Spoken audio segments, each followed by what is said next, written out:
Anatomía del corazón. Grupo Mentes Médicas, integrantes Cayo Rivero Lisset y mi persona Román Mesa Betsy Jimena.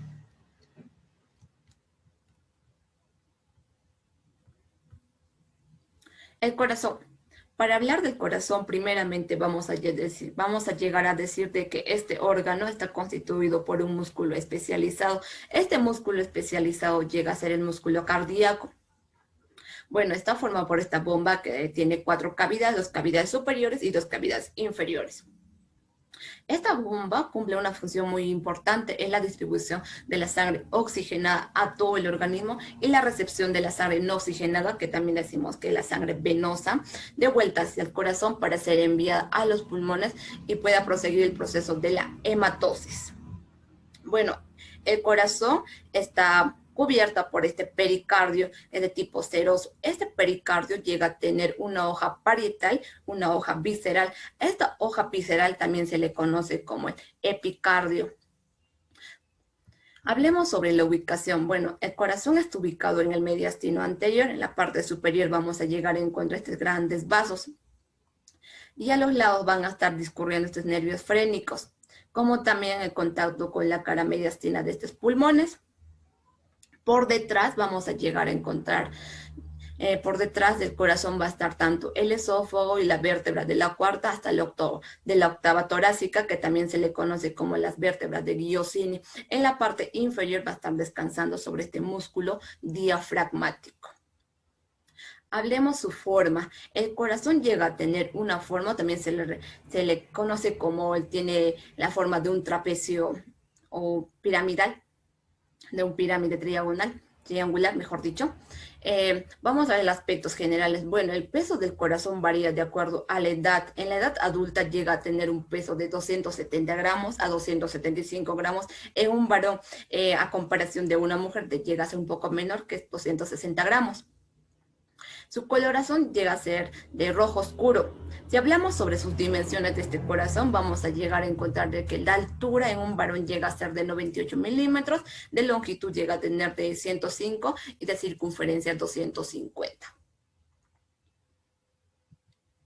Hablemos sobre la configuración externa del corazón con fines didácticas. Vamos a llegar a tomar 3 caras, una cara anterior, una cara inferior y una cara lateral. Bueno, en esta cara anterior, lo primero que se nos resalta llega a ser esta parte de aquí, que es el surco coronario. En la cara anterior vamos a llegar a dividir en 3 porciones, una porción superior, una porción inferior y una porción pedicular. En esta porción superior vamos a llegar a encontrar estas aurículas tanto en la derecha y en la izquierda. En la parte inferior vamos a encontrar los ventrículos, ventrículo derecho y ventrículo izquierdo. Y esta porción que llega a ser la porción pericular. Este surco coronario cumple una función muy importante de nutrir a este músculo cardíaco para un buen funcionamiento. A la par, este surco nos va a llegar a dividir la parte superior y la parte inferior, los aurículos ventriculares, como también la división entre los aurículas, que llega a ser los interauriculares, también interventriculares. Si hablamos de esta porción pedicular, como se logra ver en esta altura de aquí, vamos a llegar a encontrar esta arteria pulmonar y por detrás va a llegar esta arteria aorta. Esta arteria pulmonar va a llegar a estar formada de estas válvulas que se les conoce como las válvulas semilunares. Y esta arteria aorta va a dar origen a estas arterias coronarias.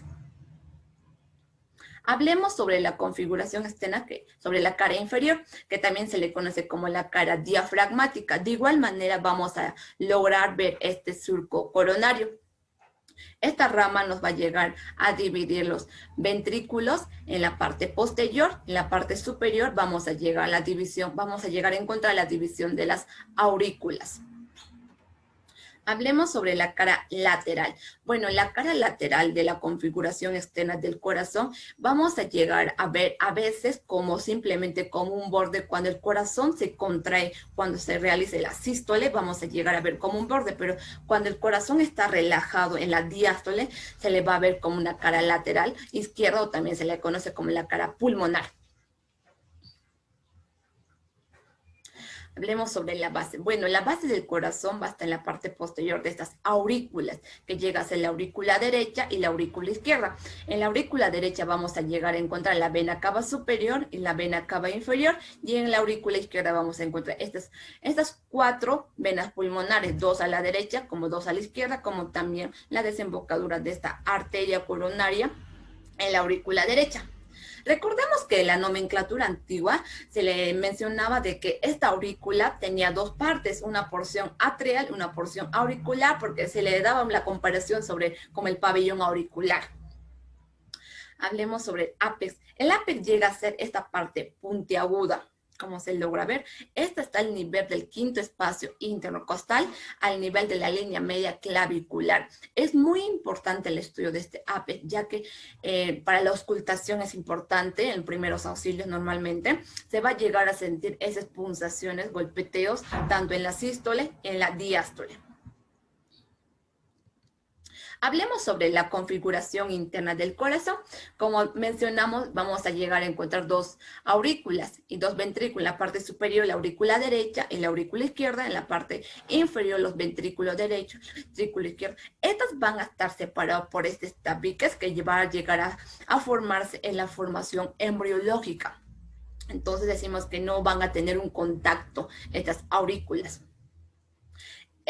La sangre no oxigenada llega a esta aurícula derecha y en la aurícula derecha, esta va a desembocar con el apoyo de esta válvula tricuspidia que tiene 3 valvas, va a ser enviada a este ventrículo derecho posteriormente para ser enviada mediante este tronco pulmonar a los pulmones, y la sangre ya oxigenada regresa aquí a la aurícula izquierda. Posteriormente de la aurícula izquierda va a ser filtrada por el apoyo de esta válvula mitral que tiene 2 valvas para ser enviado a este ventrículo izquierdo.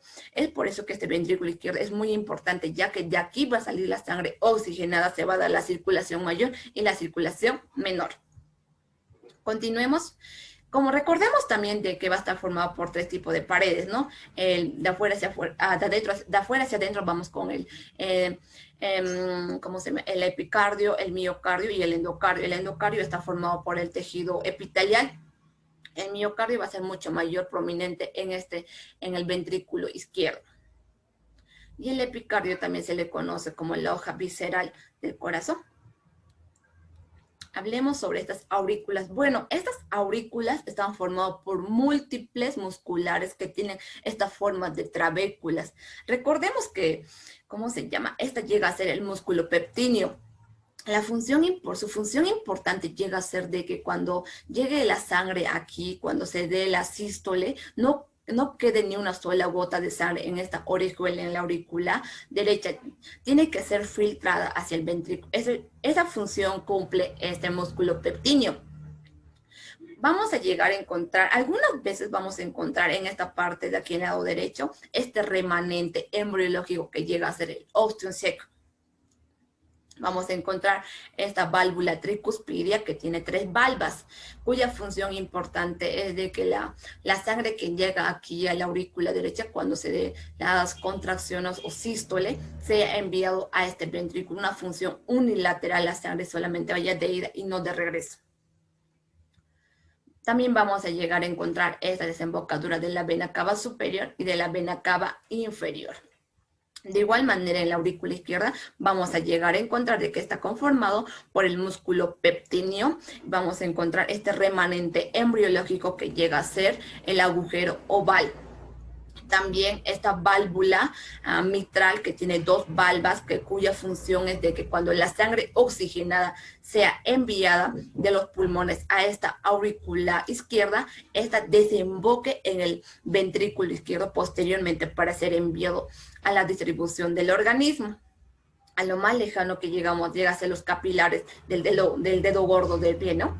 Entonces recordemos que la función es unilateral, no bilateral. También vamos a encontrar las dos venas pulmonares, 2 a la derecha como 2 a la izquierda. Hablemos sobre el ventrículo derecho. Bueno, el ventrículo derecho va a estar formado por estos pilares de primer orden, segundo y tercer orden. Los pilares de primer orden llegan a ser los músculos papilares. Estos músculos papilares también cumplen esa función importante para la contracción y sean enviados a los pulmones. En la parte superior vamos a encontrar esta base de la válvula tricuspidia, cuya función que es unilateral. Como mencionamos, este tabique que llega a ser el tabique marginal para la división entre los ventrículos.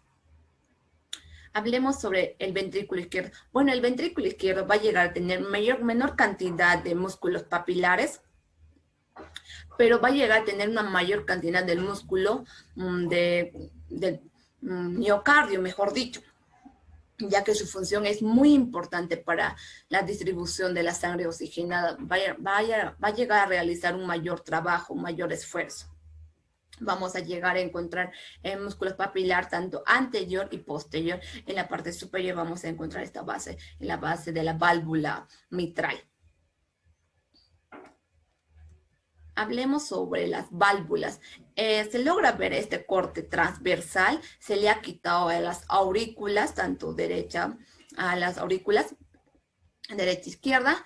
Vamos a llegar a encontrar 4 válvulas, 2 válvulas cardíacas y 2 válvulas semilunares. Estas válvulas van a estar recubiertas o a su alrededor se llega a encontrar esos anillos fibrosos de tejido fibroso.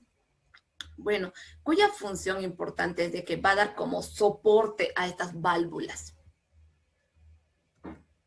Hablemos sobre la irrigación del corazón. Va a estar irrigado tanto por vasos y nervios del corazón, por la arteria coronaria, como se logra ver aquí, por la arteria coronaria izquierda, por la arteria coronaria anterior o derecha también. La irrigación a los ventrículos va a estar dado por 2 ramas. En la parte superior va a estar dado simplemente por una rama de esta arteria coronaria. También va a estar dada por la irrigación de esta vena coronaria, como se logra ver, por la irrigación de estas venas coronarias mayor y vena cardíaca, y por los linfocitos y por los nervios, también el nervio vago. Le paso la palabra a mi compañera. Bueno, continuando, voy a explicar un poco sobre los focos de auscultación cardíaca. Para iniciar, debemos saber qué son los focos de auscultación. Se puede decir que son los distintos ruidos que el corazón produce. Tenemos 4 focos principales y una accesoria. Cada uno recibe el nombre de una estructura que se encuentra en relación. Iniciando, vamos a hablar con el primer foco, que se encuentra en el hemitórax del lado derecho, en el segundo espacio intercostal de la línea paraesternal, pegado al esternón, donde si ponemos el fonendoscopio y tenemos una estructura que se va a encontrar ahí, que sería la arteria aorta, que vemos a este nivel. Por lo tanto, este foco se va a denominar como foco aórtico, y estaríamos escuchando cómo se está saliendo la sangre oxigenada del corazón. En este punto podemos llegar a distinguir el flujo de salida de la sangre del corazón, si está adecuada y si existe algunos ruidos agregados como son los soplos o las arritmias. El segundo segmento, corresponde a la estructura vascular, que corresponde a la arteria pulmonar y que se encuentra en el hemitórax del lado izquierdo, en el segundo espacio intercostal, en la línea paraesternal izquierda, donde nosotros podemos escuchar el foco pulmonar, que corresponde a la arteria pulmonar, la cual nos va a dar el sonido de eyección de la sangre, no oxigenada, que se dirige a los pulmones, para que se produzca la hematoxia. A nivel del apéndice sifoides, vamos a tener el foco tricúspide. Este foco tricúspide, más adelante, nos va a dar el sonido que corresponde a la apertura y cierre de la válvula tricúspide del corazón.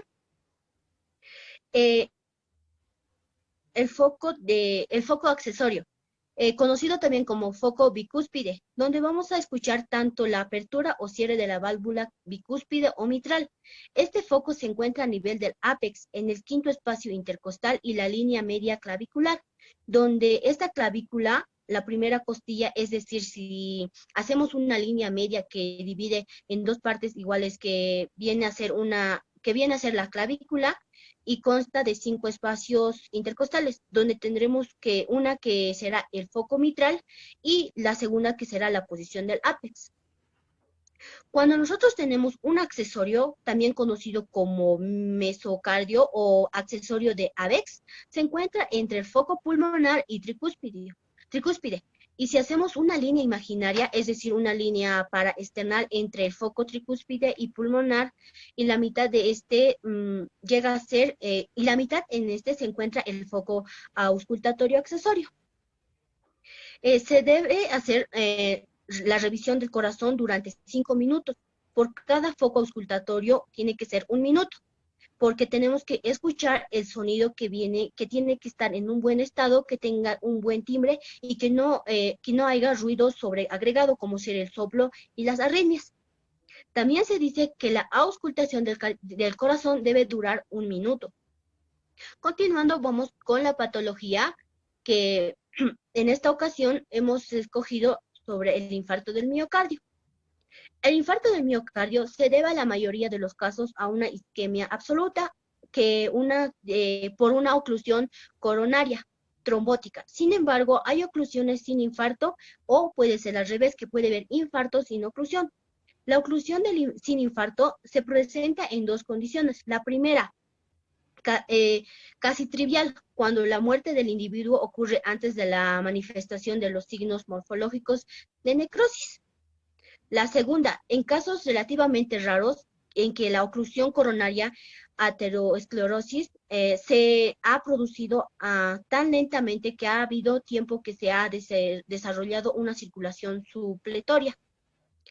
En sí vamos a definir el infarto de miocardio en pocas palabras. El infarto de miocardio es una situación urgente que conlleva una mortalidad elevada y que consiste en la obstrucción brusca del paso de la sangre a lo largo de una arteria coronaria con la subsiguiente muerte de la parte del corazón que es irrigada por la dicha arteria. Se pueden considerar dos tipos de infarto de miocardio. Una, que es el infarto del miocardio con onda Q o síndrome coronario agudo con elevación del segmento ST. La siguiente es el infarto del miocardio sin onda Q. La primera, el infarto de miocardio con onda Q, se produce por la obstrucción prolongada de una de las arterias coronarias importantes, lo que conlleva a la muerte de una zona más o menos grande del corazón. El infarto del miocardio sin onda Q. Este infarto se agrupa junto a la angina inestable dentro de los síndromes coronarios agudos sin la elevación del segmento ST. Continuando, vamos con los síntomas. Característicamente, los pacientes que tienen un infarto de miocardio refieren la aparición brusca de un dolor en la región precordial, que es la zona del pecho donde se sitúa el corazón, que suele ser contado por el paciente como tener una losa o una intensa opresión sobre la zona. En ocasiones, el dolor tiene características más atípicas, produciéndose en la zona del estómago junto a vómitos o con una irradiación hacia el lado derecho. En raras ocasiones puede haberse producido un infarto sin que se haya dado cuenta el paciente, bien por no haber sido dolorosa o por no haber sido confundida por otra afección y haber pasado solo. Esto es más frecuente en personas con diabetes. Uno de los síntomas y signos es cuando hay un dolor fuerte y opresión en el pecho, que puede aparecer de forma brusca o durante el ejercicio. Continuando, vamos con las causas. Casi la totalidad de los infartos de miocardio son consecuencia del desarrollo previo de la arteriosclerosis coronaria. Un proceso crónico y progresivo consiste en la obstrucción de las arterias coronarias por placas rellenas de colesterol. Los infartos suelen, por tanto, producirse en aquellos pacientes con factores de riesgo para el desarrollo de la arteriosclerosis, como puede ser la edad avanzada, al sexo masculino, la elevación del colesterol malo, LDL, el descenso del colesterol bueno, HDL, el tabaquismo, la diabetes, la hipertensión arterial. A estos factores se les denomina como factores de riesgo cardiovascular.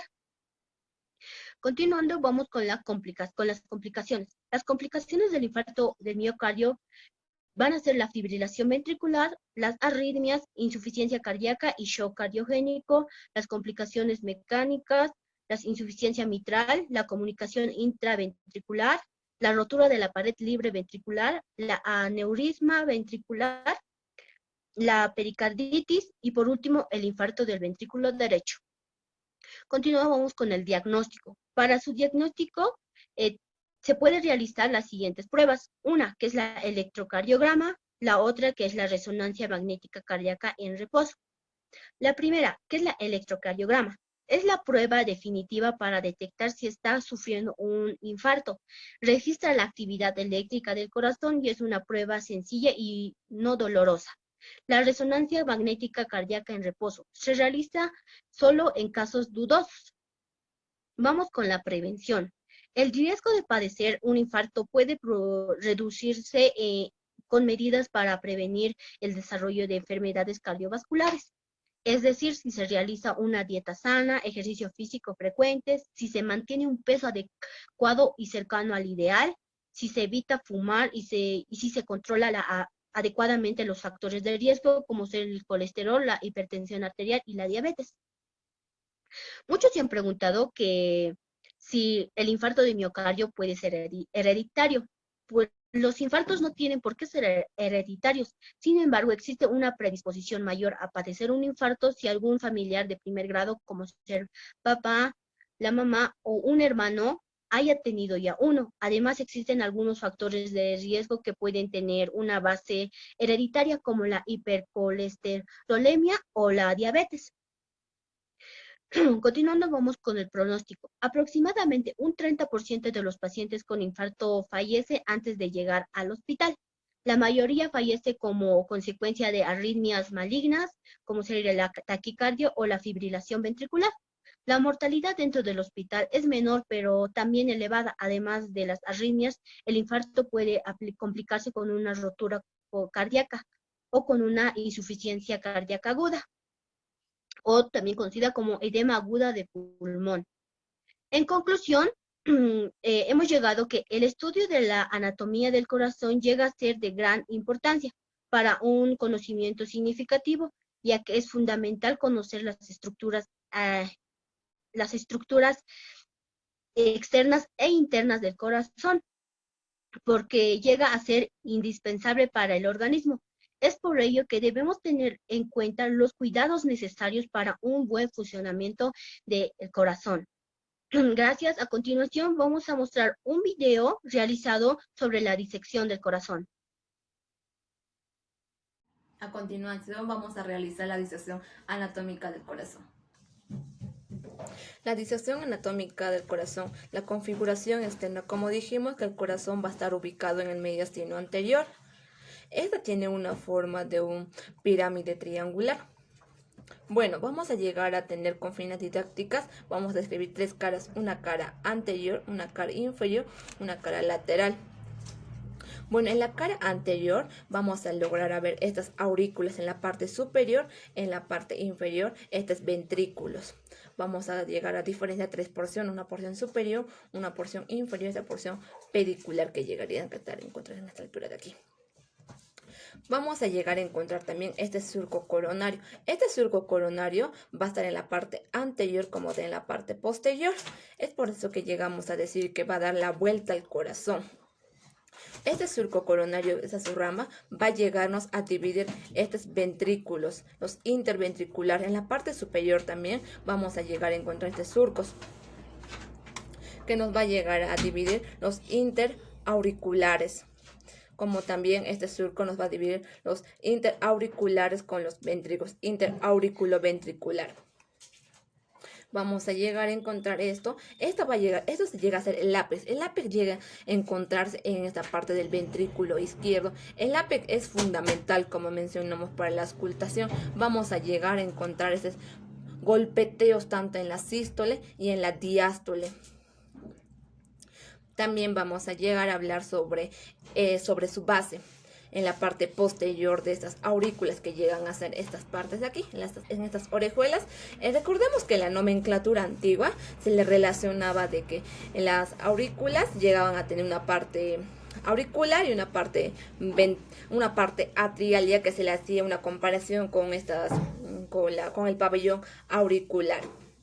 También tenemos estos vasos. Vamos a ver de que, como se ve acá, esto es la vena cava superior y la vena cava inferior. Y esta parte de aquí está dada por la aorta. Y aquí vamos a llegar a encontrar tanto la arteria pulmonar y las venas pulmonares, que solamente se encuentra una. Y aquí vamos a ver la arteria pulmonar. A continuación realicemos la configuración interna del corazón. Se realizó el corte mediante el surco coronario interventricular. Como se mencionó anteriormente, vamos a llegar a encontrar 4 cavitaciones en el lado derecho y por el lado izquierdo. En el lado derecho, como se mencionó, vamos a llegar a encontrar el aurículo derecho y el ventrículo derecho. Por el lado izquierdo, el aurículo izquierdo y el ventrículo izquierdo. A continuación vemos sobre las capas del corazón. La capa del corazón está dada por la cavidad pericárdica, como mencionábamos, y también por el endocardio, que es esta, y el miocardio. Como mencionamos de que el miocardio es la capa más contráctil y más gruesa del corazón. Realicemos la descripción del circuito sanguíneo. El circuito sanguíneo está dado desde la aurícula izquierda. Como sabemos que la aurícula izquierda va a llegar tanto sangre oxigenada, lleno de nutrientes, va a haber hormonas.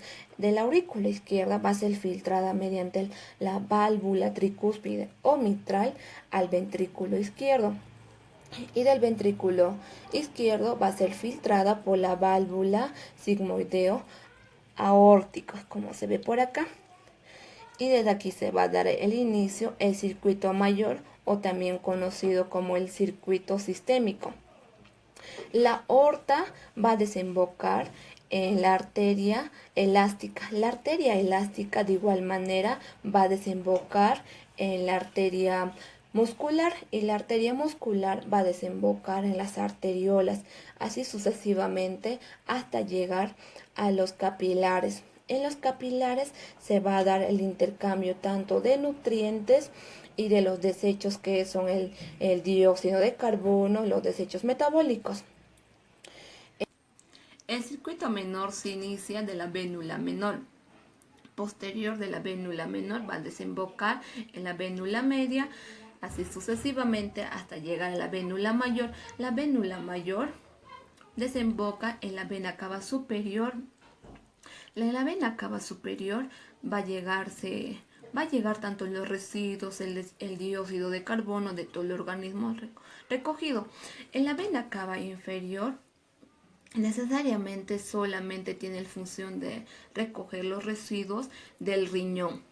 Tanto la vena cava superior y la vena cava inferior van a desembocar en el aurículo derecho.